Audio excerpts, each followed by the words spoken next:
Sorry for the interruption, we'll get right into this episode, but first I have a very quick and important message about your retirement. What will your savings in retirement look like once we've declared victory over the virus? Did you know that it took nearly 8 years for the markets to recover after the 2008 housing bubble crash? Yet during the crash of 2008, gold and silver surged to all-time highs. Do you really have 8 years to wait for a recovery? Many Americans use this little-known IRS qualified loophole that allows Americans to buy gold and silver with their retirement accounts. And the good guys at Orion Metal Exchange offer a no-fee transfer in as little as 2 days on most accounts. Call today and request a free investment kit below. Mention DronetekPolitics and get a free 1-ounce silver coin for qualified retirement account holders. Must be over 40 to qualify.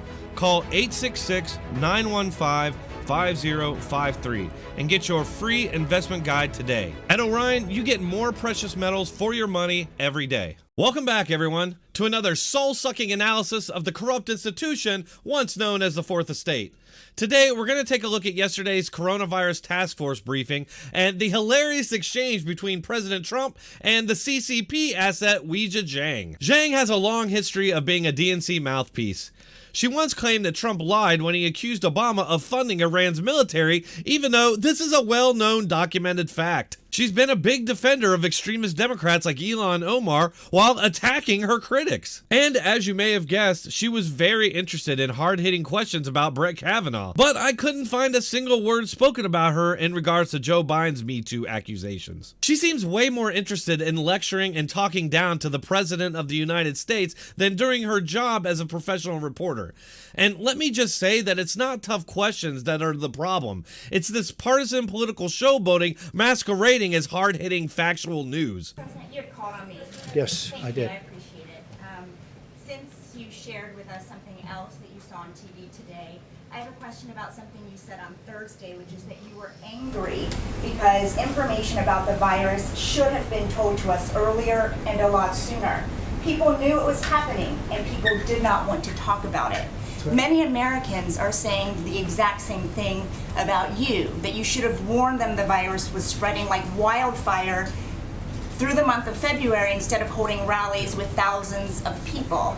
Why did you wait so long Who you to with? warn them? Who you with? And why did you Yeah. not have social distancing until March 16th? See, the very first thing she does is deflect from China's role in this virus spreading across the world and places the blame on Trump, just like the Democrat Party and China would probably prefer. First, she claims that Trump should have warned Americans sooner about the virus that was, quote, spreading like wildfire, taking attention off of China. The fact is, Trump was talking about this in January and instituted a travel ban for Chinese foreign nationals, which is far more than any Democrat was doing at the time, and it was an action that the media attacked as racist. Many Americans are saying the exact same thing about you, that you should have warned them the virus was spreading like wildfire through the month of February instead of holding rallies with thousands of people. Oh, here we go with this old media trick. Many Americans have said that, have they? Well, many Americans say you're full of shit. What rallies is she talking about? Trump was actually the first one to cancel all of his rallies. The president had one rally on March the 2nd in North Carolina, then canceled the rest through April. You want to know who else had rallies in March? Joe Biden and Bernie Sanders. Bernie had one on March 7th, and Joe had one on March 10th, both drawing thousands of people, but without any outrage or lecturing from the media.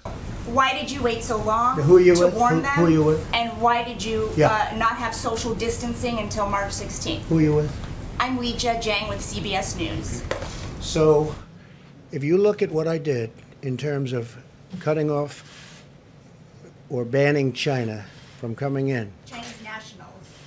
But by the way, not Americans who are also nice coming and from easy, China. nice and easy, just relax. Lady, that's the president of the United States you're talking down to.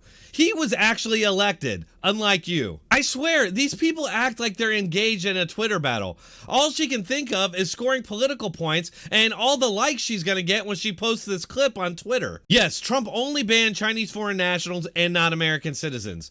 This is yet another mind-numbing example of how the media will just take the opposite position of whatever Trump does. Can you even begin to imagine the national uproar from the media if Trump banned American citizens from coming home. Every single network would be running sob stories about how mean old racist Trump wasn't allowing American citizens to come home because they were of Asian descent and not white or some other nonsense. They would just paint him as a mad racist dictator drunk with power. Don't believe me? Just look at how the media reacted when Trump banned a cruise liner filled with American citizens from docking in the U.S. The president's desire to artificially keep the numbers low by keeping Americans who are off the coast out of the United States, is that desire impacting health decisions to help save these Americans who have coronavirus or who could possibly have it? And you don't want to get into politics, but can you assure the American people that decisions are not being made just because the president wants to keep the numbers low? They actually accuse him of keeping people from coming back to the country to reduce the number of people infected. I'm telling you, these people are completely out of their minds. The point is, Trump has been taking action since January, and the media has criticized it every step of the way. And now they act like he never took any actions at all. We cut it off. People were amazed. These gentlemen, everybody was amazed that I did it. We had 21 people in a room. Everybody was against it but me. Dr. Fauci said, had I not done that, perhaps tens of thousands, and maybe much more than that, people would have died. I was very early, very, very early. And we just saw, you saw Bret Baier making a statement. They had a debate well into February, and not even mentioned, it wasn't even mentioned, the Democrats. We were very early. Oh, I'm the president. And you know what I just did? And you know what I just... And by the way, when you issued the ban, the virus was already here. Okay, and you know how many people, when I issued the ban, how many cases of virus were in the United States when I issued the ban? Do you know the number? No, how many cases? Remember I said one person. How many cases were here when I issued the ban? But did you know? No, you have to do your research. How many? I did my research. On the 23rd of March, you said you knew this was going to be a pandemic. Can I tell you what? I did know it. I did know it. All I have to do is look. So you knew Anybody knew it. Just, are you ready? How many cases were in the United States when I did my ban? How many people had died in the United States? So do you acknowledge that you didn't think Keep your voice down, please. Spread? Keep your voice down. Did you not? How many cases were in the United States? I did a ban where I'm closing up the entire country. How many people died? And that's a fair point. How many people died in the United States? And yet I closed up the country, and I believe there were no deaths, 0 deaths at the time I closed up the country. Nobody was there.